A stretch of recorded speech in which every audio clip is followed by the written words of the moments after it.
Tonight's event is the public component of a two-day conference on data center and cloud computing technologies currently underway in collaboration between the NYU Abu Dhabi Center for Cloud Computing, Laboratories, and the NYUAD Data Systems. We are honored to have a leader tonight in Dr. KK. Dr. KK is a distinguished member of technical staff at AT&T Labs Research. He joined AT&T Labs in 1994 and has been with AT&T Labs Research since its inception in 1996. Prior to 1994, he was technical director and consulting engineer in networking at Digital Equipment Corporation. KK works on architecture, protocols, and performance of communication networks. His work on the decabit congestion avoidance mechanism has received the Test of Time Paper Award from the ACM SIGCOM in 2006. KK received his degree from Indian Institute of Science, an MS and PhD in computer science from the University of Maryland, College Park. He is an IEEE fellow and an AT&T fellow. He has published nearly 200 papers and has 108 patents issued in his name. Please join me in welcoming Dr. KK. I want to thank Jonathan for asking me to come to this workshop that we have for today and tomorrow, and also for asking me to make a fool of myself here, trying to talk about cloud computing. There are 30 or 40 people here who are at this workshop, and probably every one of them knows a lot more about this than I do. I keep telling my collaborators that I work with on cloud computing that the last program that I wrote that was reasonable was in Fortran, and I was hoping that I would see a lot of students here who would ask, what is Fortran? So my intent here is to really give you a little bit of a tutorial, and I'm hoping that at least a few of you will benefit from it. And my intent is also to try and do it in such a way that it's intuitive, and when you leave from here, you'll leave with the feeling that there's not much to this. And I suspect there isn't. You can get a good idea of what cloud computing is about from understanding one little thing, which is virtualization. And from there, if you understand what packet switching is, you take that and stick it into operating systems, and that's what we have. And the integration of networking and computing. So I tend to probably show my age, or maybe look like I'm older than I am, by looking backwards. And when I look at how we've evolved over the last 30, 40 years in terms of computing, storage, networking, I see that we've evolved in how we access these resources. And we've seen that going from mainframes to every other form of computing that we've had, to getting to web-based services and so on, that we basically take different steps in the optimization of these different technologies, their relative speeds and their cost. And if I look at cloud computing, few years ago when I started looking at it, I said, there isn't anything really fundamental here. And as you look further into it, I think we understand that there are subtleties and complexities that are worthwhile to absorb and understand. But one thing I take away is that cloud computing really at the moment is taking advantage of the balance that we see in terms of cost, performance, and capability of computing, storage, and communications. And so as a communications company, I'm not supposed to talk about what AT&T does, but I'll tell you what I look at is how can we play a role in what we offer to consumers, enterprises, and everybody else in terms of computing that goes into the cloud.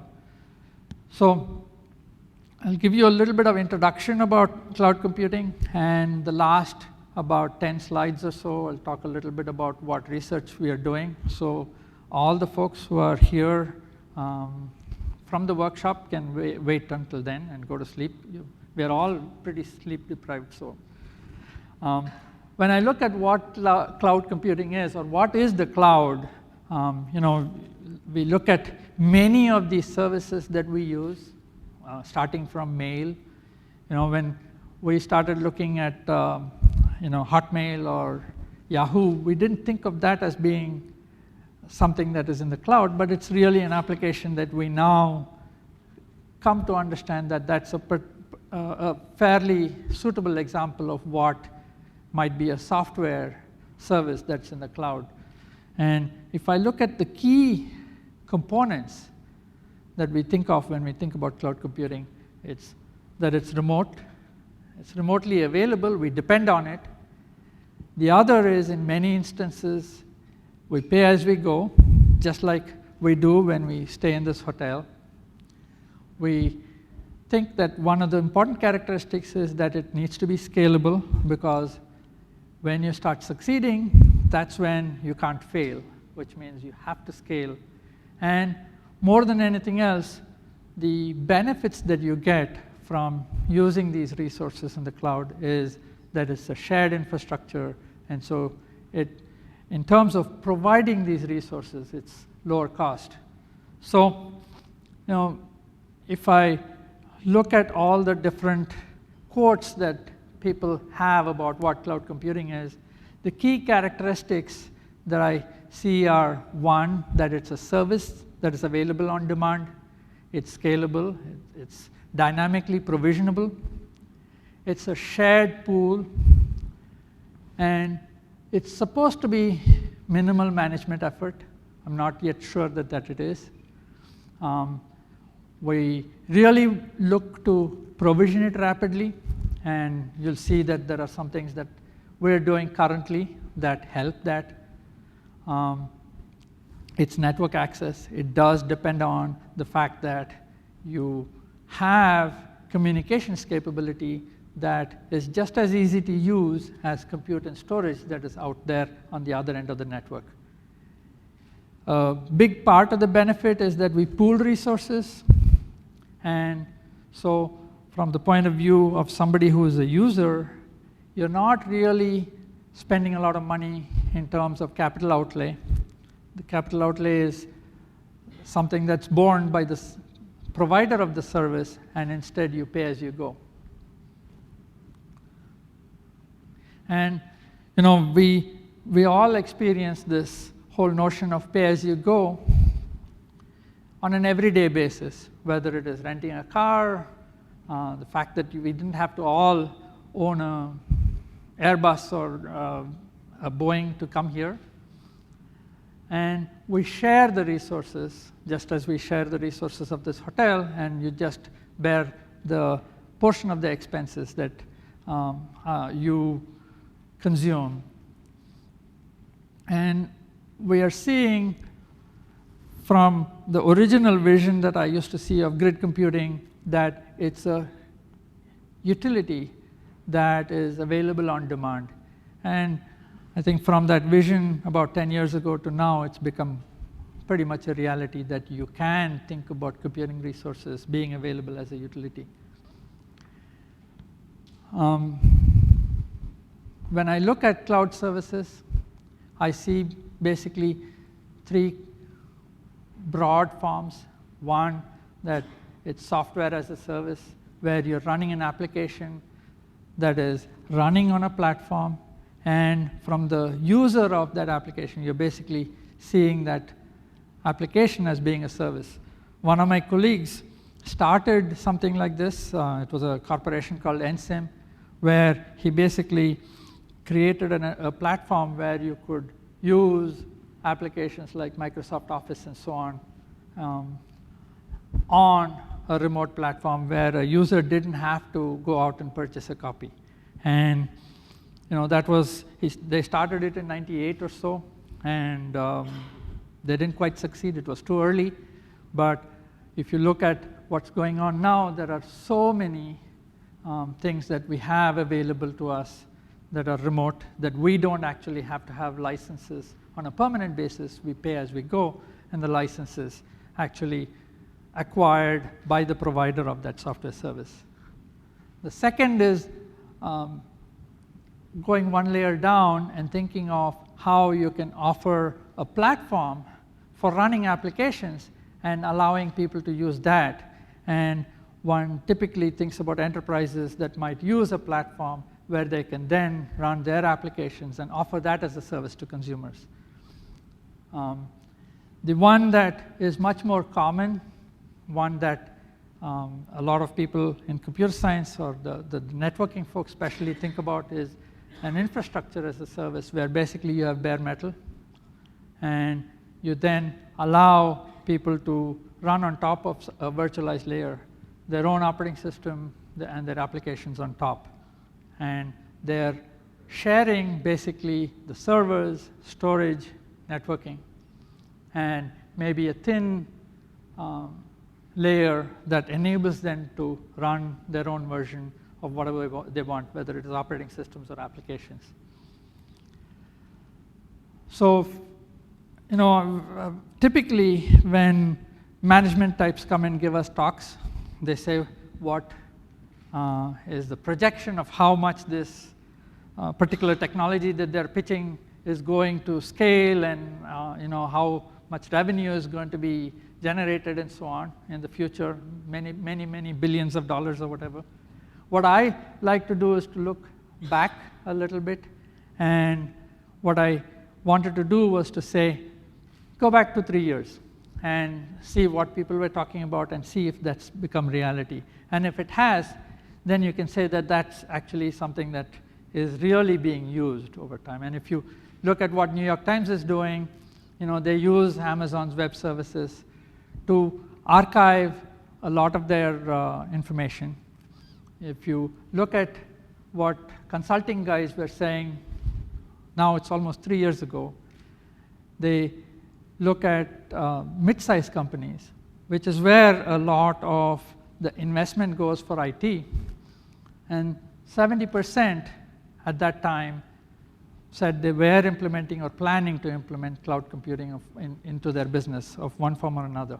And over the last 3 years, every survey that you see seems to reiterate that that's in fact happening. And when we talk to our enterprise customers, a lot of the CIOs who come in say that they're not allowed to make an investment into their data center without justifying why they couldn't actually use a cloud computing platform for whatever application or service that they needed to implement. So it's become like the first thing that they have to justify is whether they could get this done without having to invest in infrastructure. So what do I take away from why cloud computing has been succeeding?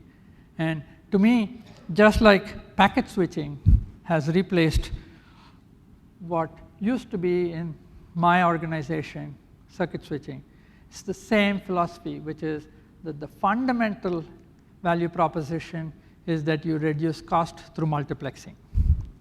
And for that, the main thing is virtualization. And I'll tell you a little bit about what I mean by virtualization for hopefully at least one person who doesn't understand it, because otherwise this lecture is a total waste. And I'll also give you a simple way of thinking about multiplexing, because I find that to be very appealing. And that ability to virtualize resources and to be able to gain multiplexing advantages across enterprises is the reason why much of this technology is succeeding. And whether it is you use software as a service, going back to Hotmail, or a platform as a service, or infrastructure, whether it is Amazon's EC2 or VMware or our own cloud services. So when I think about virtualization, what is it? To me, it's basically a way of taking processing resources, CPU, memory, storage, and networking capabilities, and having a layer above that so that you can then have whatever running on top of it to feel like it has its own set of resources. And then you can have replication of those, and each one has their own set of virtualized resources that they can access, rather than having to compete. There are a fair amount of complexity there in having to make sure that there's isolation, and that's what this virtual layer or layer of indirection does. And we think about that as either a virtual machine monitor or a hypervisor that does the mapping of the virtual resources to the physical resources.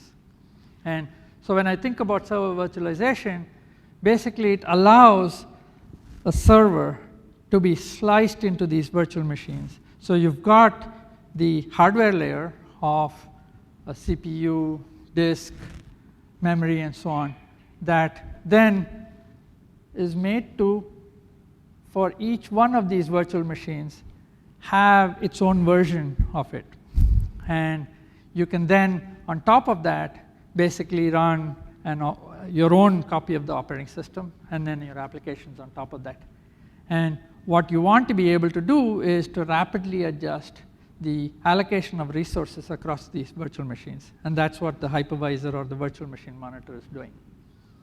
So with that, what you can then do is, within a single hardware platform, you can run Windows, you can run Linux, whatever you want on top. And if you so wanted, you can migrate from one hardware server to another and basically do that migration of the entire application, your OS, across the LAN or across the wide area network.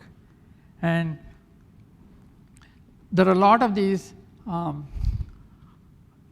virtualization layers, hypervisors, that are there from VMware, Xen, and a whole bunch of others that people use. So you can take that and then say, okay, what do I see in a data center? I can basically now think about having virtual servers so that rather than having racks and racks of servers, now I can consolidate them using these virtual machines. And that way, then, if I want to have a new application run, I can basically deploy it as a virtual machine on an existing hardware platform.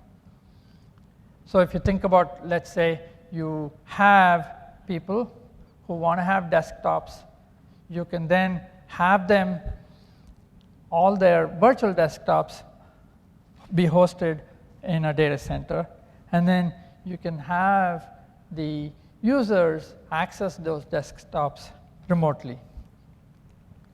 And those desktops now can be available anywhere as long as they have network access. And when you look at it from the user's perspective, they don't have to worry about maintaining their desktop. They don't have to worry about it becoming obsolete. It's the responsibility of the provider. They don't have to worry about viruses and so on, because that is offloaded onto the person who's, or the systems people who are managing that data center. So when I think about it from an enterprise perspective, and you look at what they want to do in terms of provisioning, so if I were to think about an enterprise that's running a bunch of services, typically what we do is to say, I need to run a set of servers for one service. If I want to run another service, I need to have another set of servers.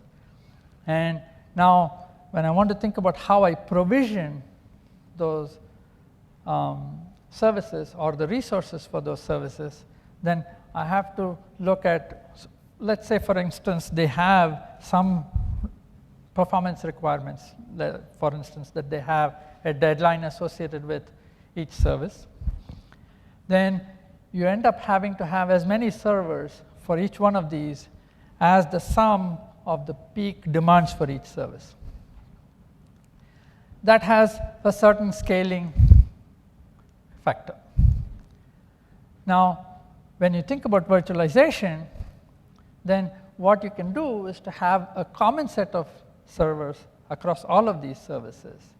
And then what you have is the ability now to have that set of servers scale as the peak of the sum of all of these services. And that's the essence of what multiplexing is all about.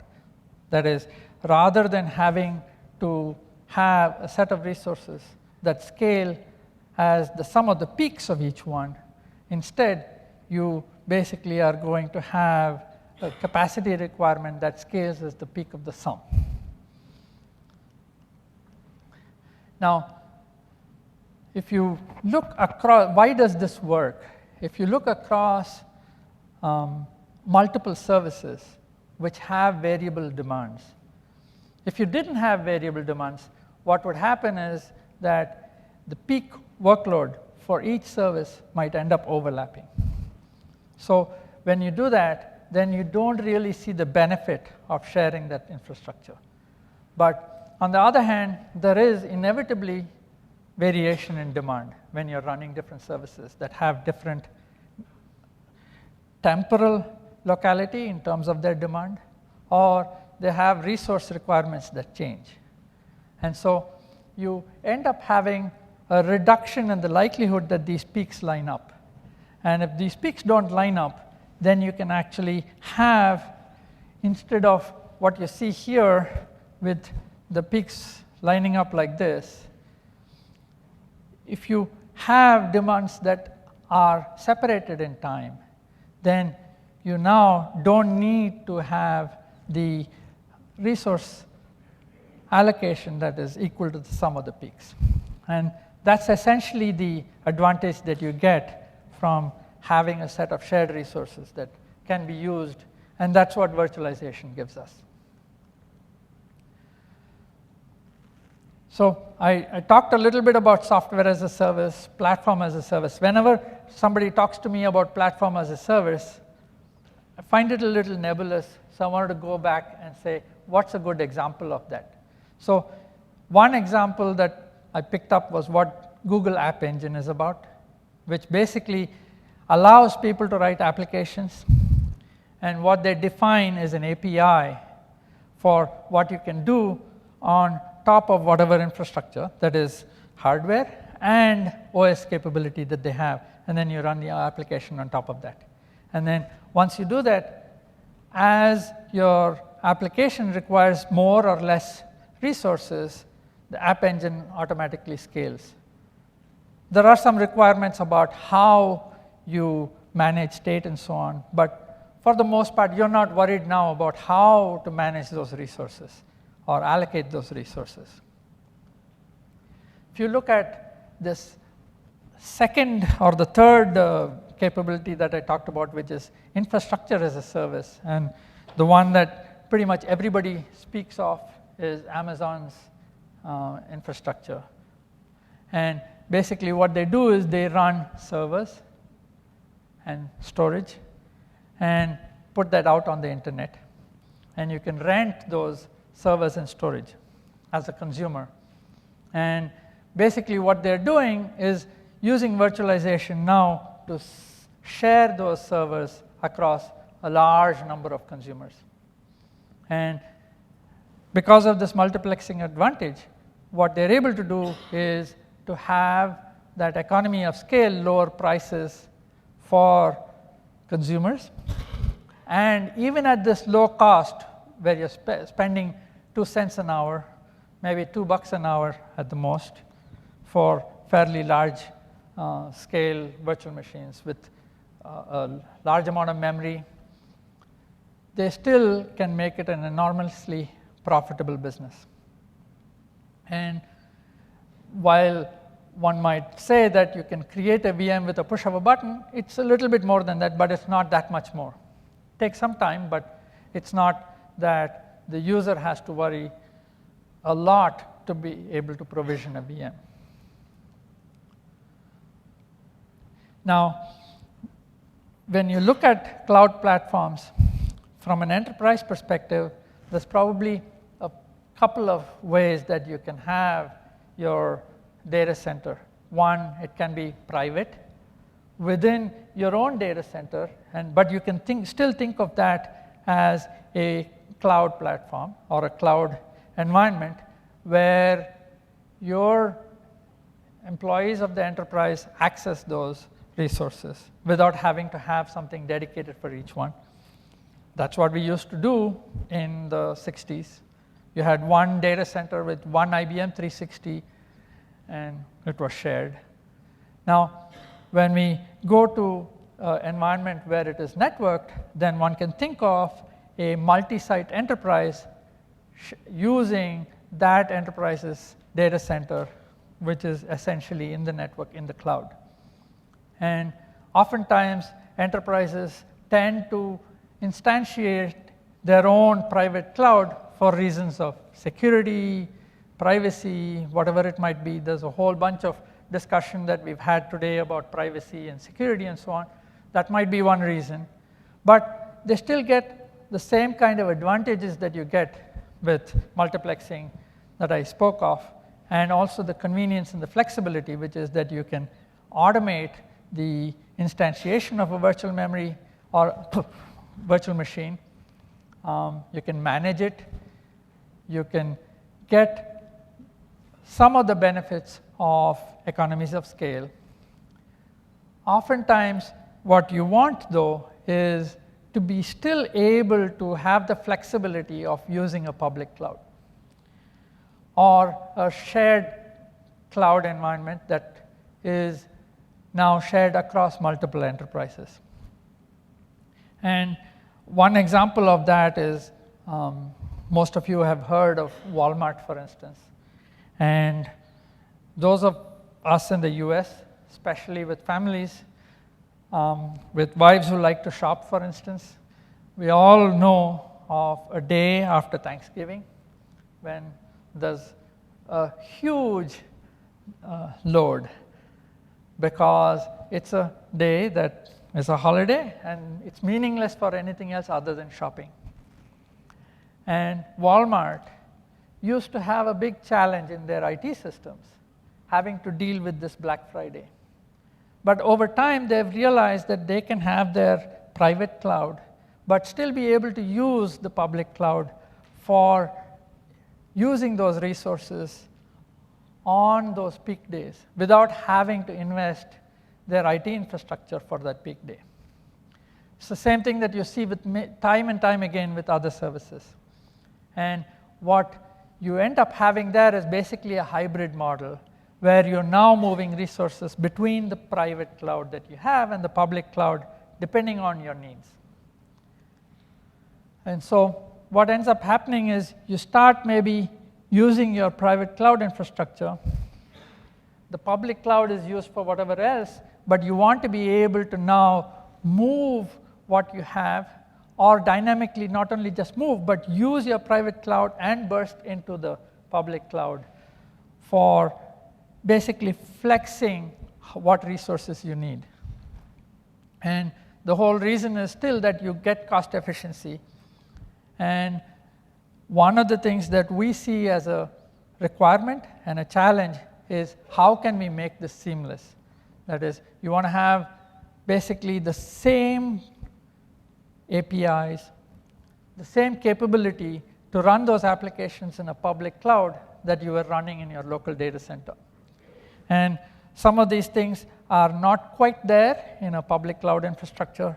And one of the things that we look to do is to see how we can make that seamless transition from a local instantiation of your application to having that run out in the network.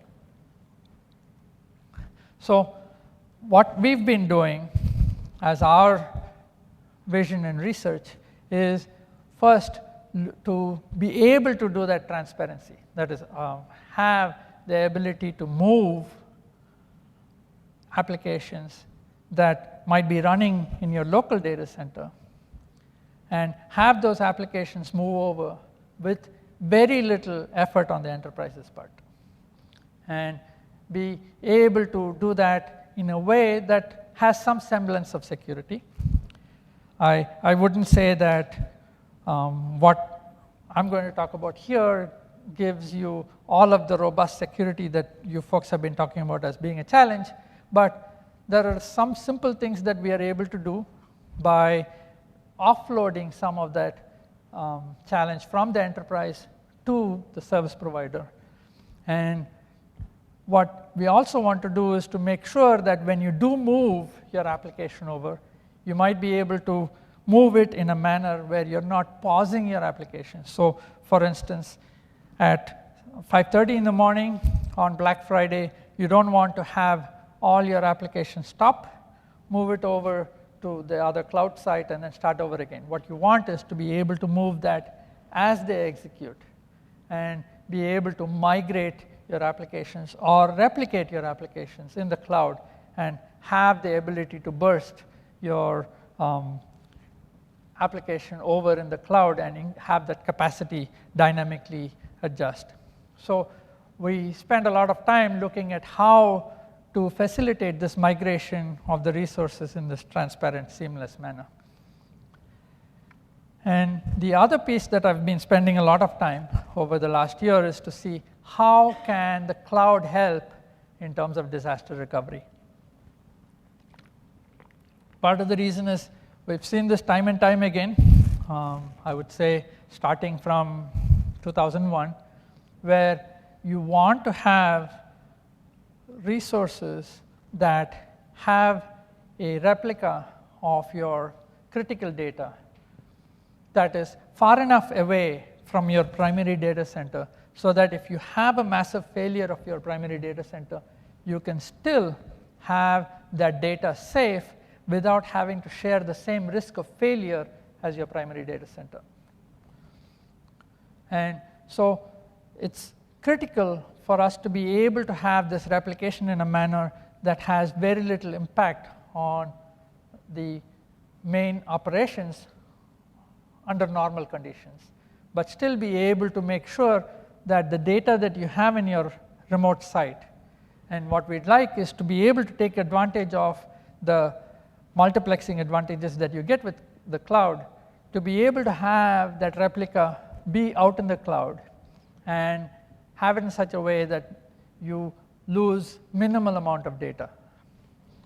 And this has been a challenge for over a decade. Right after 2003, when we had a blackout in the East Coast, the Securities and Exchange Commission said, we need to have replicas for the big 14 financial firms. Very few of them are left now. They all needed to have their data replicated with no loss of transactions at a site that was at least 240 kilometers away. Of course, that didn't succeed because it was hard to meet that requirement, but it's one that we've been working closer and closer towards getting. And I'll speak a little bit about that. So these two pieces, one, how can we have cloud platforms that can basically move whatever piece of your application out into the cloud in a manner that is convenient, seamless for the enterprise, and at some level secured. And the example that I always think about is something like payroll processing, where you do care about security. You know, there are a couple of things that we care about in terms of security and not losing data. One is privacy of our health records. The other one is money.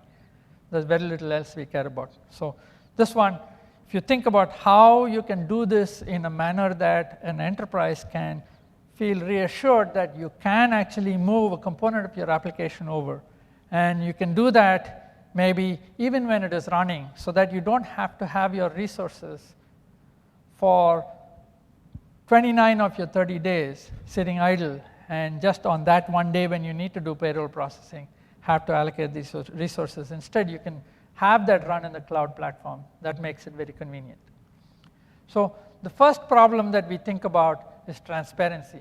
If you look at how cloud platforms now that live in the public cloud, for instance, Amazon's EC2 as its original instantiation, then an application that might have been written for the enterprise LAN environment to run in its own data center, you might use basically IP addresses that are all hardwired. You're assuming that it is running in a local area network, and you might be using lots of things that are not really meant for running out in the internet. And when you have new IP addresses that are assigned to your application that's running in the cloud platform, it makes it inconvenient. Oftentimes, you have to either rewrite your application. If it's an application that was written in COBOL, the application programmer might have, just like me, might be dead and gone. And you can't afford to sit down and rewrite that. What you want is the ability to move that application over without having to reconfigure the application or do things like that. You want it to be transparent. The second is security. And to a limited extent, what you want for the enterprise is to offload that to the service provider if possible, so that you don't have to worry about some of the challenges that come from hackers that can make your system vulnerable. There are a few things that you can see even in this picture that I'm not going to address, especially when you have somebody who is going to attack your application from within the cloud platform. But there are other things that instead of having to sit and configure firewalls for every point that is now going to access your cloud platform, you'd like to be able to do this in a manner that says you, the service provider, can deal with it. And that's something that we look at. And the third is resource management, especially how we can integrate resource management in the cloud platform that we just talked about, as well as network resources. And so all of this, we look at how basically we can integrate both the compute and storage that we typically think of as being part of the cloud platform, and integrate networking as well into it. And so our work has been to figure out how, especially in the enterprise context, we can basically integrate the network and the cloud together. And when we started working on this in 2007, we started calling it virtual private clouds. And it's a terminology that lots of people have absorbed, including Amazon. They have a service. What we've been thinking about is how we can basically integrate the server, storage, and network resources in a seamless manner. And for that, our business customers, our enterprise customers already use VPNs extensively. And so what we've been looking at is how can we integrate VPN capabilities that the enterprise uses with what you have in the cloud. And a big part of that is how can we create virtual private clouds in essentially the same timescale, as agile as we can create virtual machines in the cloud. So traditionally, what has happened for provisioning VPNs, if you go to a large service provider like AT&T or Verizon, it is a long process with provisioning timescales that are months, weeks, at least days.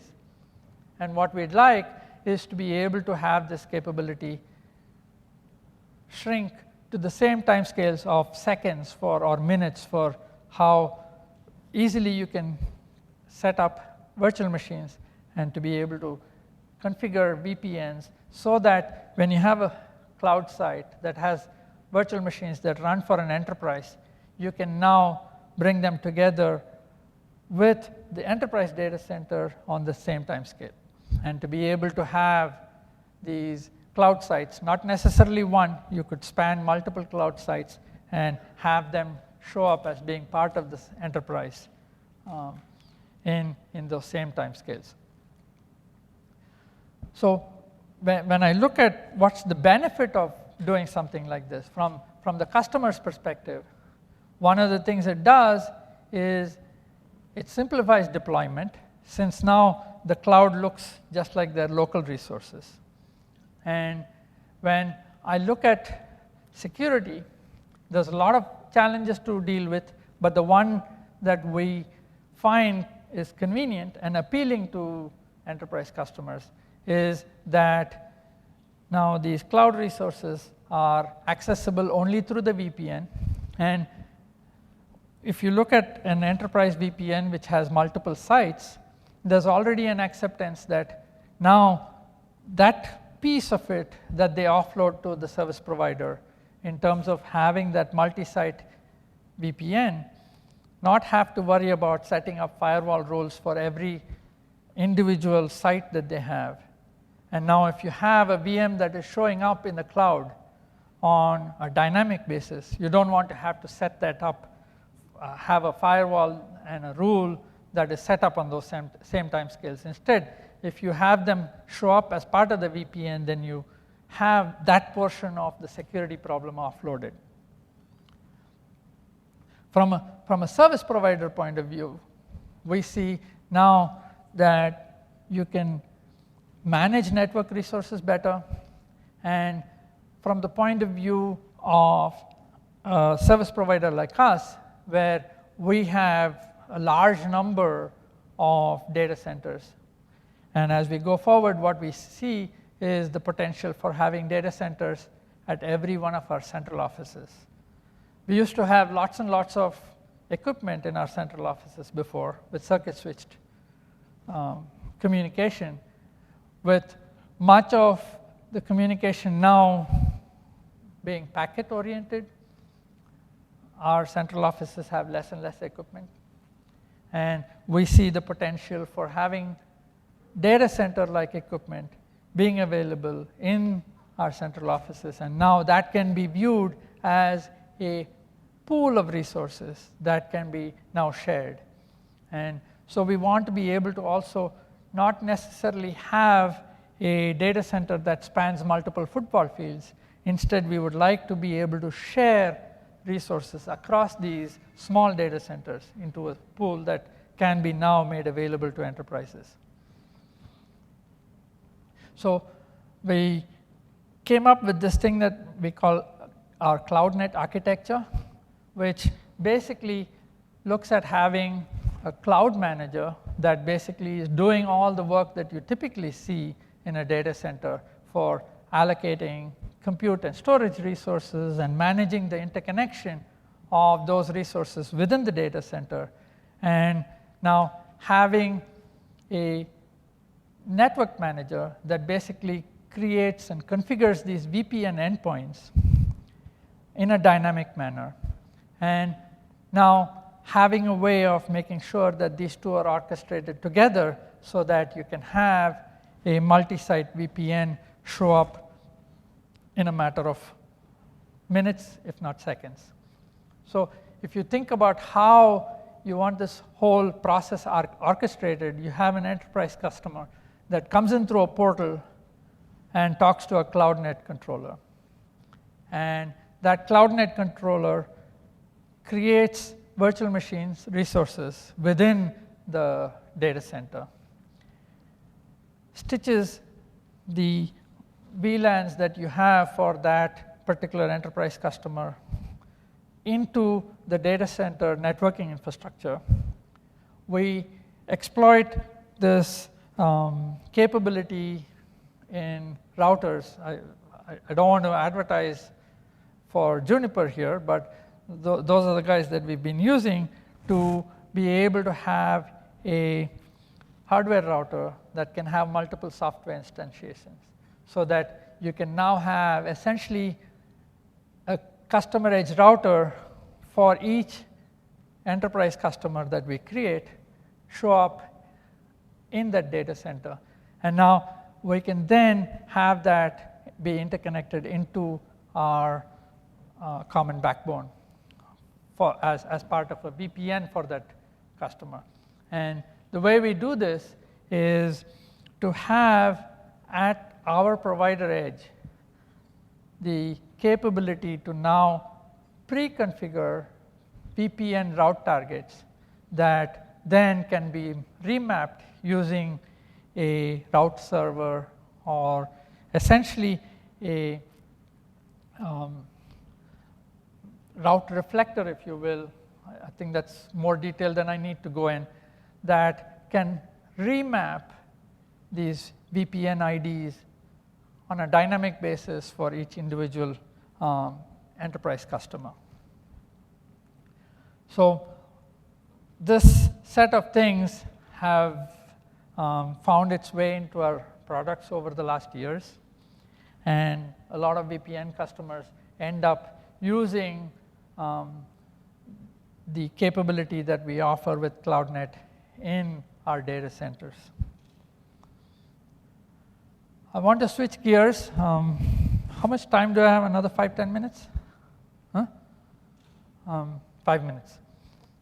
I want to go into something that we've been doing more recently, dealing with reliability, basically trying to find a way of using the cloud for disaster recovery. And when I think about disaster recovery, I'm thinking about the potential for complete failure of a data center, whether it is because of massive power outages or things like the events in Japan. Or I look at what's been happening over the last year and a half. It seems like everywhere there's a disaster once a month, and fairly massive ones, including tornadoes in the month of February and March that we never heard of in the past 30 years that I've been. But we seem to be in this phase where disasters seem to be happening more and more frequently. And DR is something that businesses and the government depend on. And the thing that they try very hard is to avoid it. Avoid it because of costs, multiple dimensions of cost. One is just plain having to pay for resources, hardware resources, network resources, manpower to provide disaster recovery solutions. It's expensive in other dimensions as well. When it comes to normal operation, there's an impact in terms of performance.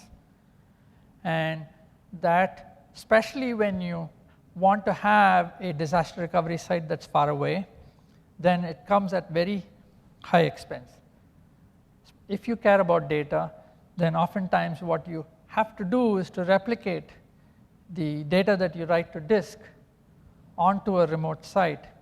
And if you can't afford to lose data, like financial transactions are supposed to be, then you have to synchronously replicate, which means that every write that you do, it looks like you're writing to a disk that is very, very, very slow, because you have to go out and write it to the remote disk, come back before you go further. Or you have weak guarantees which says that I'm going to run, I'm going to live dangerously and write, continue on with my application, and hope that things will get written out to the remote site and I would not lose a lot of data. And that's what we live with, for instance, with Unix writes. And when you really, really care about data, then you say, I'm going to do an fsync, which is to make sure that whatever is in the buffer gets written out to disk. The other thing that's been a challenge for a long time for people, and that's been a cost, is that once a failure happens and you've got data at a remote site, then restarting operations is expensive. Because now, if you have a co-location center that has your data, then you need to have servers that are associated with it. You need to have manpower to start everything up again. Now, one of the things that I spoke of with CloudNet is the ability to redirect traffic from one enterprise VPN site to another, including the cloud. And that automation enables us to be able to use that in the context of disasters as well. So that if you have your primary data center that is as part of this VPN infrastructure, and you have the cloud now that can be provisioned to be part of your VPN infrastructure dynamically, then you can redirect traffic to that cloud site. And what you then want is the ability to do replication efficiently. And I'm not going to talk about that, but we've done some interesting work in that space where the critical part about having the cloud as an entity for doing replication is that you don't necessarily have control over where that cloud site is.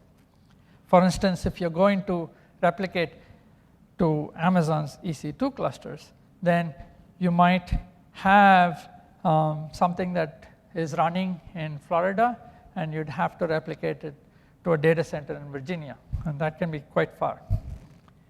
And you have to have a way of making sure that that latency doesn't hurt you, and we've got ways of hiding it. And obviously, the other thing that you get by using a cloud site for disaster recovery is all this multiplexing advantage that I spoke of. It's useful to keep in mind what requirements you have for disaster recovery. And the dominant one is what people call recovery point objective, which is that when you fail, how much data did you lose before? And what you ideally want is that you don't lose any data at the time that you fail, and that all of the critical information that you've written to disk on your primary site, thinking that that is written to non-volatile storage that you can depend on, now is also written to a remote site, and you can depend on that. The second one that people care about is recovery time objective, which is that when you lose your primary site, how long does it take for you to restart operations from a secondary site? And during normal operation, you want to make sure that you don't have a significant impact on performance. And even after recovery, you want to be able to restart from a consistent copy of your data at your replica site very quickly. And clearly, most important is that the data that you have at your replica site is consistent, that you can start operations right away. I know Jonathan is looking at time. 2 more slides, I'll be done, or maybe 3.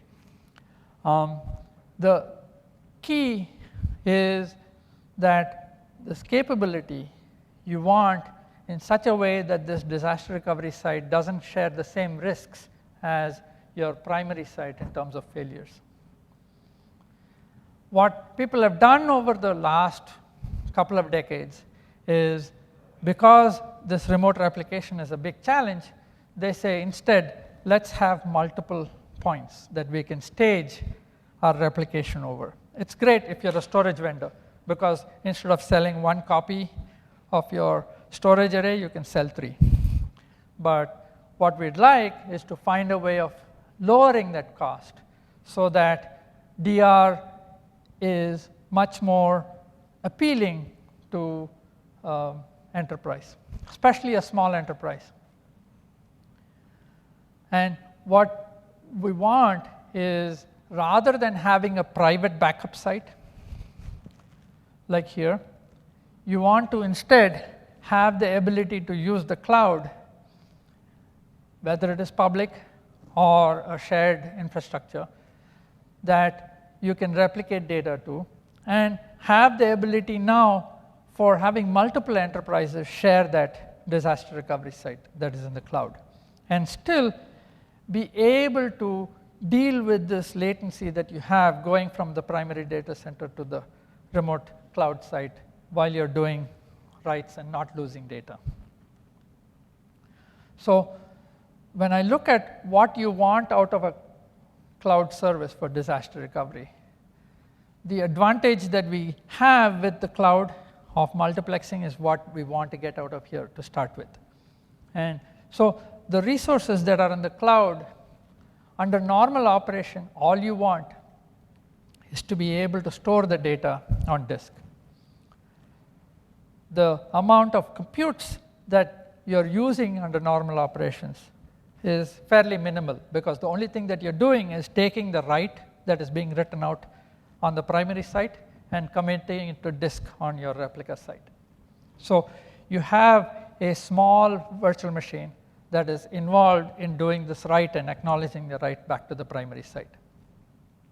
It's only during failover that you want to have these virtual machine resources that are started up and running off of the disk that you have that contains the database that you need to restart operations. And then what you have is the ability now to have the automation to be able to get all your customers access the cloud site for whatever applications are running on the cloud. So we've done a fair amount of work in this in terms of implementation and so on, but I'll just give you one little motivation in terms of why this is useful. So we look at what happens when you do disaster recovery that is typical, which is having a co-location center, maybe in an AT&T data center, where you have a cage, you have your servers there, you have your storage in that cage as well. And what ends up happening is that the enterprise customer is paying the co-location provider, for instance AT&T, for the servers and space and power at all times. On the other hand, when you're doing disaster recovery on the cloud, then you're only paying for resources as they are used. So we look at a typical example where you have a multi-tier web application, and we're only basically replicating the data during normal operation, like I said. And if you look at the overall costs, and we used the co-location cost for a typical co-location provider like AT&T, and we looked at the costs when you have a cloud site like Amazon, for instance. And what you see then is that under normal operations, there's a fairly significant benefit. When you have failover, you're going to pay for all the resources. There's no gain there. But the hope is that these failures, large-scale failures, happen infrequently. And so then the cost advantages are quite significant, orders of magnitude. And if you can solve the problem of having the ability to replicate to a distant site, then you can get the benefits of these cost advantages.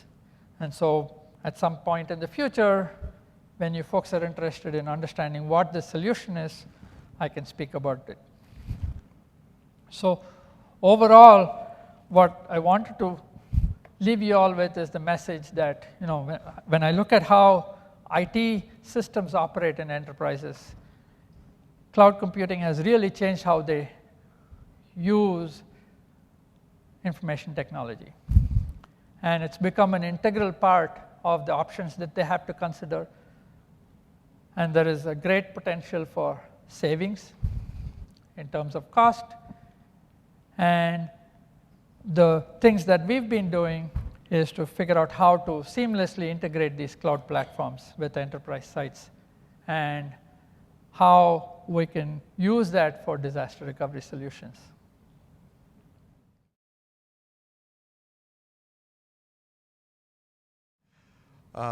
So it was a good talk. No buts. There are lots of things I could ask you questions about. So I'll ask you about one thing. You talked about I could put data center resources in every central office. I actually heard that from someone else today. I also heard from someone else that we're consolidating and the number of data centers is going from 600 to 200 and lots of nice figures. There are two different perspectives that come from two different business enterprises that have different emphasis. If you look at HP, you look at IBM, they're in the business of having large-scale data centers. They're in the business of building systems. We're in the business of providing connectivity. And I'm not saying that latency is such a dominant issue that is the primary reason I'm going to have data centers in the central office. But I look at it as an opportunity. If I want to exploit that opportunity for various reasons, then I need to be able to pool those resources together. And that's the task that I look at as being an interesting research problem for me. The business reasons for why you might choose one option or another might depend on the business that you are in.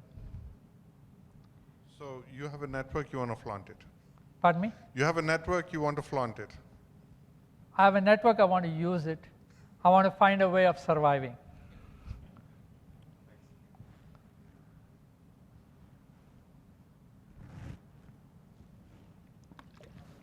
Good. Thank you very much.